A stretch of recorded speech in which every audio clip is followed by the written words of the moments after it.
कोल्हापूरला खंडपीठ होणं ही काळ्या दगडावरची रेष आहे. तिला कोणीही रोखू शकत नाही.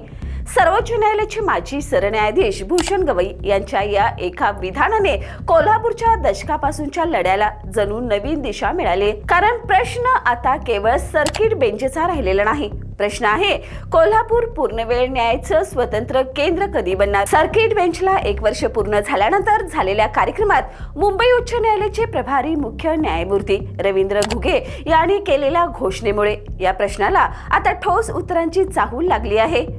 75 एकर जागा, 495 नव्या पदांची भरती आणि सर्किट बेंचचं खंडपीठात रूपांतर म्हणजेच ही केवळ जागेचा किंवा इमारतीची घोषणा नाही, तर न्यायव्यवस्थेचा संपूर्ण विस्तार करण्याची तयारी आहे. आज सर्किट बेंच सीपीआर परिसरातून चाललंय, पण उद्याचं चित्र मात्र वेगळं असणार आहे.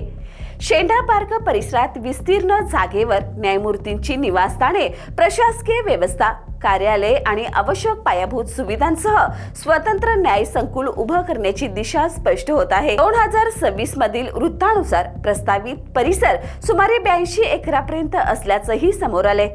आणि इथेच या संपूर्ण घडामोडीचा खरा अर्थ दडलेला आहे. खंडपीठ म्हणजे फक्त कोल्हापूरला एक इमारत मिळणं नाही.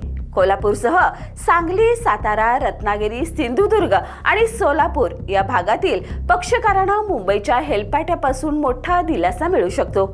प्रवासाचा खर्च, वेळ, तारखा, वकिलांची धावपळ या सगळ्यावर थेट परिणाम होणार आहे. आणि म्हणूनच ही मागणी केवळ कोल्हापूरची नाही, हा पश्चिम महाराष्ट्र आणि कोकणातील मोठ्या भौगोलिक पट्ट्यांच्या न्यायप्रवेशाचा प्रश्न आहे. विशेष म्हणजे कोल्हापूर सर्किट बेंच विरोधातील याचिका सर्वोच्च न्यायालयाने 2025 मध्ये फेटाळून लावली. त्यामुळे सर्किट बेंचच्या अस्तित्वावरचा मोठा कायदेशीर अडथळाही दूर झालाय. आता 495 पदांची भरती जाहीर होते. 75 एकराच्या जागेची कागदपत्र न्यायालयाकडे सुपूर्द झाली आहेत आणि खंडपीठाच्या विस्ताराची तयारी सुरू होते. म्हणूनच आता प्रश्न खंडपीठ होणार की नाही हा राहिलेला नाही. खरा प्रश्न आहे, कोल्हापूरचं हे नवं न्याय संकुल प्रत्यक्षात उभं राहायला किती वेळ लागणार? कारण घोषणा झाल्या आहेत, जागा पुढे आली आहे, मनुष्यबळांची तयारी सुरू झाली आहे. आता गरज आहे ती वेगवान अंमलबजावणीची.